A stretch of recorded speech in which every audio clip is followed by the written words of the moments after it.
হরি ওম তৎসৎ, হরি ওম তৎসৎ, হরি ওম তৎসৎ। আজকের ভিডিওটা করছি এটা একটা ভালো খবর দেওয়ার জন্যে।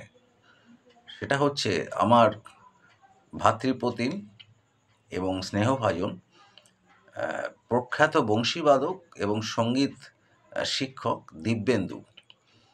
তো দিব্যেন্দুর সঙ্গে একদিন আমার কথোপকথন হয় মাঝে মাঝে, যার সঙ্গে আমি তবলা বাজাই। তো ও ফ্লুটের টিচার, ক্লাসিক্যাল। তো কথোপকথন হতে হতে একদিন কথা বলতে বলতে অনেক কথাই হয়। তো একবার আমি একটা টোটকা ওকে বলেছিলাম, মানে বডি ক্লিনার একটা টোটকা, প্যারাসিটামল, মানে অ্যান্টিবায়োটিক না। তো ও সেটাকে সেভ করে রেখেছিল। তো ও সেভ করে রেখে করেছে কি, এবং ও নিজেও একটু আধ্যাত্মিক ক্ষমতায় এখন আছে, একটু যাচ্ছে আধ্যাত্মিক ক্ষমতার দিকে। হ্যাঁ, ঈশ্বর ওকে নিয়ে যাচ্ছে। আর তারপরে ওর যে বউ, মানে দিব্যেন্দুর যে বউ, সে হচ্ছে ব্রততী, আমার বৌমা সম্পর্কে। হ্যাঁ, তা উনিও কিন্তু তন্ত্র সাধনার দিকে গেছেন, ওনার বউ আর কি।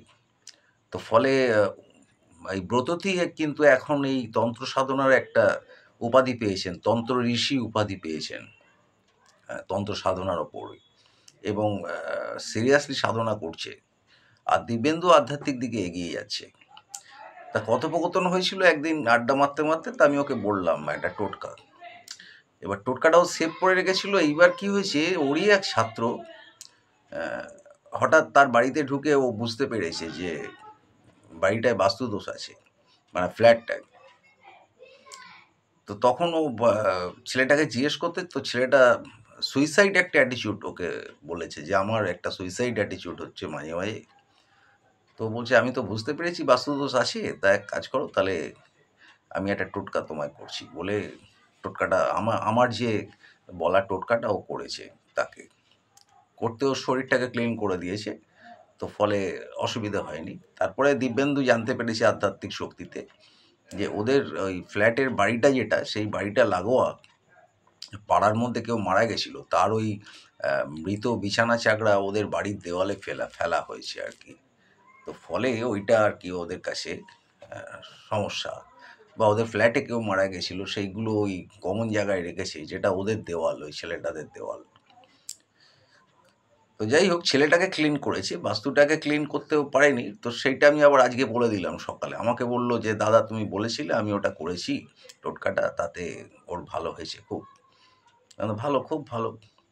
তা ব্যাপারটা এইখানে আমার খুব আনন্দের এটা। পয়সা কড়ি তো আমি যা কাজ করছি তাতে পয়সা কড়ি দেবে লোকে, কিন্তু পয়সাটা তো যাবে কমোডে। হুম? বিশাল কিছু চাহিদা তো সাধকদের থাকে না, গৃহস্থের থাকে। গৃহস্থর মনে হয় যে এটা কিনবো, সেটা কিনবো, এটা করলে ভালো হয়, এটা খাবো, ওটা খাবো। সাধকদের চাহিদা থাকে না। আর আমি খুব সিম্পল জীবন কাটাই। তো ফলে পয়সার থেকে আমার কাছে বড় হচ্ছে আধ্যাত্মিক ক্ষমতা যেটা, পাওয়ার যেটা, যে পাওয়ারটা দিয়ে লোকের উপকার করা যাবে।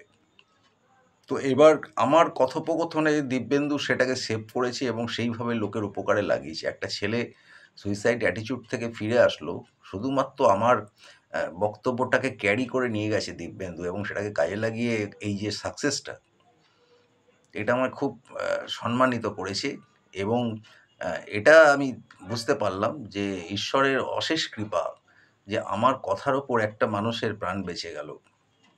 তা দিব্যেন্দু সেটা আমাকে সকালে বলল যে, "আমি দাদা এটা করেছি।" তুই তাহলে বাস্তুটা কেন ঠিক করলি না? ছেলেটাকে ঠিক করলি, বাস্তুটাকে ঠিক করে দে।" এইরকম একটা টোটকা আমি ওকে বলে দিলাম বাস্তুটা ঠিক করার জন্যে।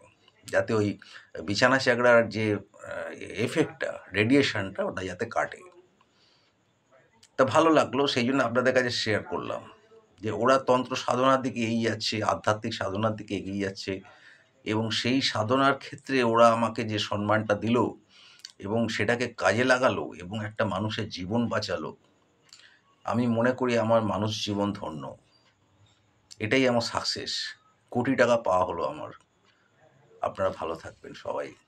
আমি যেন মানুষের উপকারে বেঁচে থাকতে পারি, এই আশীর্বাদ করুন। হরে কৃষ্ণ, হরে কৃষ্ণ, হরে কৃষ্ণ, হরে কৃষ্ণ, রাধা মাধব।